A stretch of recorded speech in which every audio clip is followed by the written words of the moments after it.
muitas vezes o trabalho ele já vem com alguma receita de cor. O que que é isso? Muitos manuais de marca ou até trabalhos específicos, a pessoa fala assim, olha, eu tenho um Pantone ou eu tenho Semink. O que que é isso? A pessoa está falando que ela tem um código da cor que ela precisa. Então tem como a gente, ao invés de ir no olho, selecionar a cor pelo instinto, você realmente digitar a receita da cor que você precisa. Como você faz isso? Se a gente clicar aqui duas vezes, de novo, ó, tá vendo que se eu selecionar, vou até trocar aqui propositalmente, tá? Opa, não queria trocar isso, queria trocar só isso aqui, ó.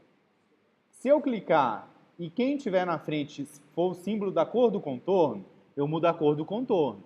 Então, primeiro eu tenho que trazer o preenchimento para frente e depois clicar duas vezes. Aí ele vai mudar o preenchimento. Agora, reparem aqui, ó, além desse espectro que eu mostrei e essa gradação aqui, tem isso aqui, ó, tem um monte de códigos aqui do lado, tá vendo? E existem dois formatos de cores mais usados digitalmente, que é esse aqui, ó, o RGB ou o CMYK. Então, se o meu cliente fala lá para mim, eu vou chutar uma receita aqui, tá? Ó, o seu trabalho, ele vai ser impresso em offset, então ele é um CMYK, e o cartão, o verso do cartão de visita, eu estou fazendo uma ilustração, ele tem 12 de ciano, aí você vai lá, 12, opa, 123 não. Ele tem 40 de magenta, 36 de amarelo, de yellow, e 0 de preto, que é o K. Tá vendo a cor ali, ó? Que vai ser a cor gerada. Essa cor, ela é uma cor específica. Então, como a gente vai saber qual cor? Aí, muitas vezes, é o briefing, um cliente, se a marca já existe, aí por isso que existe um manual de marca. Que o manual de marca vai ter as cores da marca. Então, todo trabalho que você fizer, você vai usar aqueles tons, enfim. E também existe o Pantone. Pantone é uma coisa muito específica e tem muita gente que se engana. Por quê? O Pantone é um livro que mundialmente conhecido por ser cartelas de cores. Só que as cores do Pantone, elas são sólidas. O que isso significa? A cor que a gente está fazendo aqui, ela é a soma desses pigmentos, tá vendo? Você soma ciano, azul, magenta, que é o vermelho, e yellow, que é amarelo, e preto, e gera essa cor. Só que a cor Pantone, ela é uma tinta pronta, sólida. Não existe essa receita para ela. Aí que está a confusão maior. Que o cliente, muitos manuais, ele apresenta só a cor em Pantone e não a conversão dela. Então, por isso que o manual de marca ela tem que ter obrigatoriamente o Pantone e o que a gente chama de bridge, que é a ponte. Como eu transformo aquele Pantone em RGB ou CMYK o mais próximo possível do Pantone. Então, por isso que o manual de marca não vem só uma receita. Vem ela em todos os padrões que existem. Justamente porque o cara tem que ir calculando. Eu não consigo fazer a cor exata, mas se eu tirar um pouquinho aqui e ali, por isso que é um trabalho minucioso. Só que existe um book da Pantone também, que ele já tem algumas cores sólidas e ela em RGB sem YK já para você usar. Né? Isso é útil também. Só que uma pesquisa na internet você também vai achar isso, né, para tirar suas dúvidas. Dá muito isso. Erro de cor é justamente aí. Muitas vezes, no meu trabalho, eu tenho que imprimir um book de cor, que eu tenho um arquivo que é um monte de quadrado de cor diferente. Porque a impressora do cara não está acertando a cor que tem que ser. Aí eu mando ele imprimir esse color book, aí eu vou no color book, escolho a cor, e aí muda a receita no arquivo e mando só para ele, porque aí depois eu tenho que voltar no original. Não, mas aí foi anos de experiência. Anos assim, né? De tanto apanhar, esse sistema é o que mais funciona. Eu nem questiono o cara, não. Deu errado, eu imprime esse color book para mim. Aí vem o color book, aí eu lá escolho, já mando direto, tá certo. Nossa, Deus.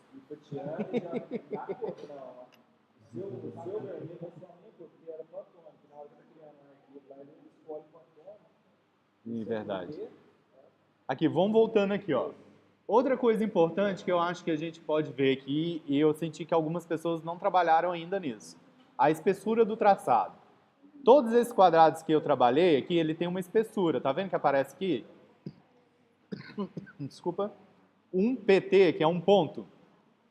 Se eu aumentar aqui, eu consigo um quadrado de 40 pontos, olha, de contorno. E da mesma forma, para me mudar a cor do contorno, primeiro, eu tenho que trazer o quadradinho que representa o contorno para frente. Se eu selecionar aqui, ou em qualquer lugar, ela vai só alterar o contorno, porque é ele que está na frente aqui. Então, qualquer alteração acontece só no contorno, tá? Só que a dica pessoal que eu dou, tá? O contorno é muito arriscado você contar com ele, assim, como contorno. Por quê? Muitas vezes você vai ter que diminuir o seu trabalho. E o contorno, ele acompanha essa proporção. No Core é muito mais fácil, tem um botãozinho lá que chama acompanhar contorno, aí ele faz com que o seu contorno sempre acompanhe a proporção. O que eu uso como procedimento no meu trabalho no Illustrator? Eu faço o tamanho, eu estou satisfeito com o contorno daquela maneira, eu já vou finalizar o meu projeto, aí eu tiro a opção dele ser um contorno, eu faço ele virar um objeto, o meu contorno. Então, como eu faço isso? Se eu clicar no objeto em questão, eu vim em objeto, caminho e contornar traçado. Olha o que ele faz. Ele faz com que, eu vou até desagrupar aqui, pode desagrupar que ele gerou dois objetos. Um que é o contorno, tá vendo que ele é um objeto agora? E outro que é o preenchimento. Aí sim, agora eu posso diminuir o meu trabalho, ó, que ele não vai comportar como um contorno, ele vai manter a proporção. Então, depois de feito o meu trabalho, eu vejo, primeiro, se eu preciso dos contornos, e segundo, eu tenho que converter eles em traçado justamente para me evitar esse problema na proporção do contorno. Então fica hoje essa dica de configuração de cor, a cor de preenchimento, cor de contorno, e mais uma coisa que eu quero que vocês explorem, tá? Que é essa aqui, ó.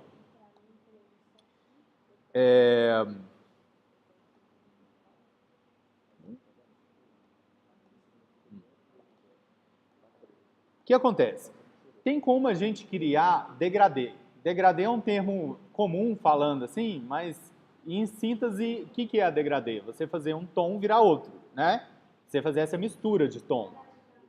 Isso, gradativamente ele vai tomando esse tom. Agora a gente vai deixar de trabalhar só com cores uniformes. O que é isso? Cor que ela é única em toda a superfície do objeto para fazer um degradê. Como que a gente faz isso? Aqui, ó, na minha barrinha direita de propriedades, tem um íconezinho que chama gradiente, que é um quadradinho escuro que clareia e escurece. Se eu clicar aqui, reparem que ele dá informações do objeto.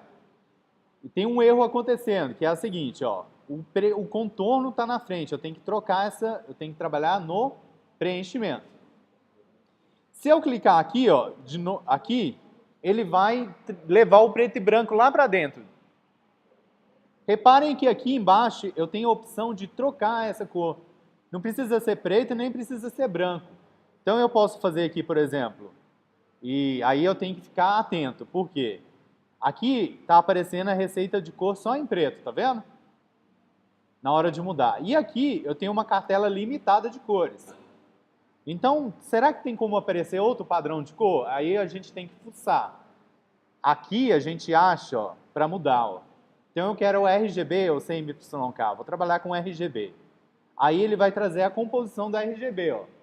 Aí eu posso ir tanto no olho, fazendo a minha cor, como na receita, ou aqui, ó. Achar a cor aqui, ó. Eu quero um tom de azul nesse canto, e no de cá eu quero um tom de amarelo. Aí eu vou mudar aqui o padrão de cor para RGB, e agora eu vou colocar amarelo lá, ó. O meu gradiente, então, ele vem do amarelo para o azul. Depois eu vou falar de mais outras configurações de cor. Tem como fazer textura, partner, A forma de preencher o objeto, ela é muito variada. E isso pode dar vários efeitos, várias coisas para o seu trabalho. E ainda tem a opção, ó. Aqui, tá vendo que tem um... É esse aqui? Tá vendo que tem no meio uma setinha entre as cores? Por quê? Eu posso aumentar a quantidade de azul que está aparecendo em relação ao amarelo. Ou o contrário, fazer aparecer mais amarelo que azul. Isso. Só que presta atenção que eu tenho que fazer isso com o objeto selecionado. Ele só vai rolar aqui. Outra dica. Às vezes você fez isso no objeto que você queria. Não é, ou você quer repetir a mesma receita, o mesmo gradiente em outro objeto. Por exemplo, eu quero tacar nesse objeto que era um contorno, que agora eu fiz ele virar um traçado normal. Eu quero esse mesmo gradiente aqui dentro. Como que eu faço isso? Valendo um carimbo.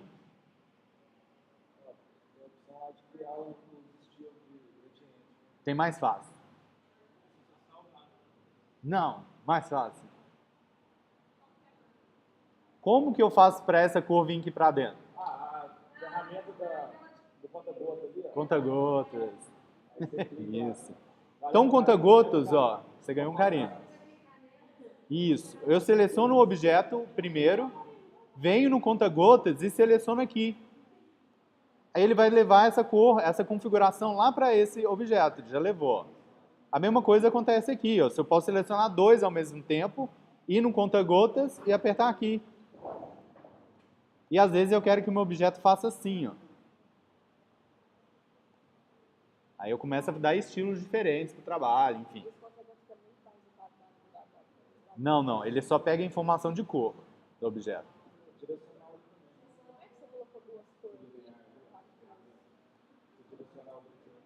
Ah, aqui, né? Aqui? Aqui?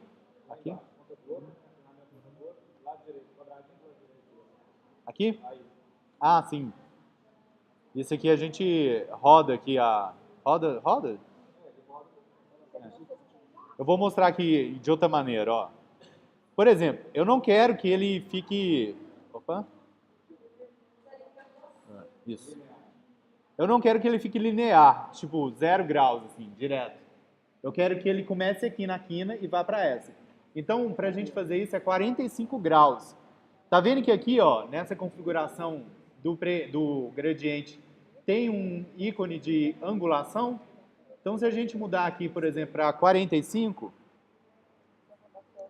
olha lá, ele traz o amarelo para a quina ao invés da lateral inteira linear aqui, ó.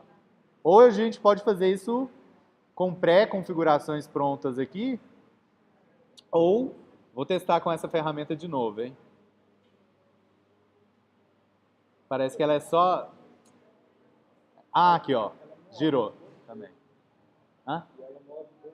Move dentro dela, é bem prática também. Com a ferramenta gradiente, a gente consegue também alterar o ponto, alterar a angulação desse gradiente e também alterar a intensidade das cores nesse gradiente.